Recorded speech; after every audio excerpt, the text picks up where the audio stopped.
تو پھر شب بھر کے رونے سے، نہیں تکیے بھگونے سے، نہ آنچل ریشمی کرنا، خود اپنے اشکوں میں ڈوبنے سے یہ دل ہلکا نہیں ہوتا۔ کیا ہے یہ ماما؟ بلا وجہ ہنسنا اور ہنستے جانا، جب کہ اندر سے بے بسی محسوس کرنا۔ کبھی کبھی اتنا خاموش رہنے کا دل کرتا ہے کہ خود کو قبرستان بنا لوں، اور کبھی کبھی دل کرتا ہے کہ اتنا تنہا ہو جاؤں کہ اپنے سائے کو بھی برداشت نہ کروں۔ ماما، ہم کسی کو اپنے جینے کی اتنی وجہ کیوں بنا لیتے ہیں کہ اس کی بے حسی پر مرنا بھی ناممکن لگتا ہے؟ اس کے درد میں ڈوبی ہوئی آواز ماں کو جھنجھوڑ گئی تھی۔ ارحم میرے بیٹے، کیوں عزت دے رہے ہو خود کو؟ اس کی نم آنکھوں کو ہتھیلیوں سے صاف کرتے انہوں نے تڑپ کر پوچھا تھا۔ میں نے سنا تھا ماما، جب دو لوگ محبت کرتے ہیں تو ان کے درد کے الہام دونوں پر واضح ہوتے ہیں، مگر اسے میرے درد کی تکلیف کا احساس ہی نہیں ہوتا۔ ماما، میری محبت میں اتنی طاقت کیوں نہیں ہے کہ اسے میری تکلیف کا الہام سونپ سکے؟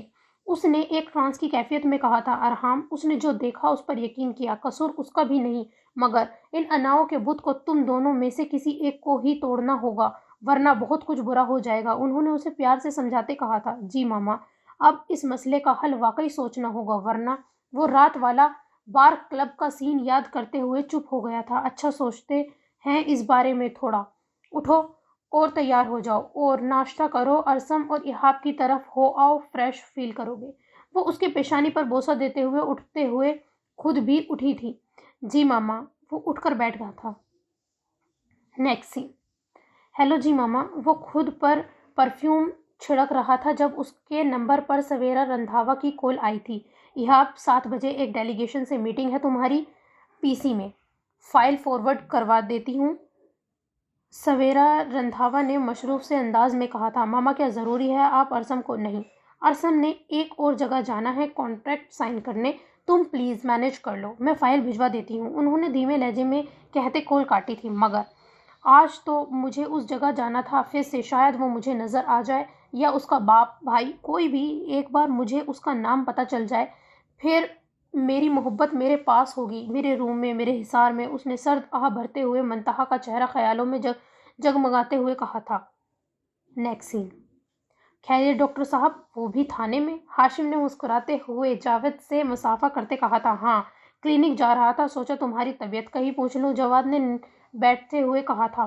تم میرا مذاق اڑا رہے ہو؟ ہاشم نے چبھتی نظروں سے اسے دیکھتے کہا تھا۔ نہیں، یہ پوچھنے آیا ہوں کہ یہ کون سا طریقہ ہے اس لڑکی سے بات کرنے کا؟ میرا دوست تو ایسا کبھی بھی نہیں تھا، اس نے تو کبھی کسی لڑکے کی کردار کشی نہیں کی تھی۔ پھر رات وہ سب… آئی ایم سوری، میں نے سب سن لیا، مگر مجھے بالکل بھی پسند نہیں آیا تمہارے منہ سے وہ سب سننا، جواد نے افسوس سے کہا تھا۔ ضروری تھا، ہاشم نے اگنور کرتے کہا تھا۔ ایک لڑکی کی کردار کشی ضروری تھی؟ کیسے؟ مجھے بھی سمجھاؤ۔ کسی کے کردار کا سرٹیفکیٹ ہم کیوں لیے پھرتے ہیں، جب کہ ہم نے تو اپنا سرٹیفکیٹ نہیں دے سکتے کہ کتنے کھرے اور کتنے کھوٹے ہیں؟ جواد نے اس کو گہری نظروں سے دیکھتے پوچھا تھا۔ دیکھو جواد، بات میری اور اس کی نہیں ہے، مجھ پر اٹیک کر کے میں اس پر اٹیک کروں، یہ ہم دونوں کی الگ بات ہے، مگر وہ جتنا سیدھا اس کیس کو سمجھ رہی ہے اتنا ہے نہیں۔ میں شروع دن سے اس کو اس کیس سے دور رکھنا چاہ رہا ہوں، اس لیے نہیں کہ میں اسے خود سے آگے نکلتا نہیں دیکھ سکتا، ہم دونوں اپنے اپنے حصے کی کامیابی ایک دوسرے سے چھین نہیں سکتے، مگر میں ایک لڑکی کو جانتے بوجھتے ہوئے اس کیس میں نہیں دھکیل سکتا۔ یار، یہ اپنی نوعیت کا بہت خطرناک کیس ہے۔ وہ لڑکا لڑکیوں کے مرڈر کرتا ہے، وہ بھی اتنے بے دردی سے۔ میں نے اپنے دائرے کی کسی لیڈی انسپیکٹر کو بھی اس میں انوالو نہیں کیا، کیونکہ مجھے سب کی جان پیاری ہے۔ جواد، میں شروع دن سے ہر طریقے سے اسے سمجھا چکا ہوں، مگر وہ سمجھنے کو تیار ہی نہیں ہے۔ اس نے اپنی کرسی سے اٹھتے ہوئے کہا تھا۔ تو تم اسے سیدھی بات… یہی تو مسئلہ ہے، وہ سیدھی بات سمجھتی ہی کب ہے، سارے ثبوت اکٹھے کرنے میں لگی ہوئی ہے۔ اس دن بھی آدھی رات اکیلی میرے گھر میں گھسی، کل اسے لگا کہ میں نے اسے دیکھا نہیں، مگر کل بھی وہ اس ڈونا کے ساتھ وہیں کھڑی تھی جب ہم انویسٹیگیشن کر رہے تھے، سب مردوں میں وہ اکیلی لڑکی تھی وہاں موجود۔ پھر رات کے 12 بجے کے بعد پھر سے وہ کلینک میں آئی تھی، اور ڈونا، اس میں خود میں جان نہیں ہے، وہ کیا حفاظت کرے گا اس کی؟ میرا کوئی رشتہ نہیں ہے فہد سے، مگر کسی کی بہن بیٹی تو ہے نا، اس لیے مجھے وہ سب کرنا پڑا۔ آخری حربہ شاید اس سے وہ پیچھے ہو جائے۔ اس نے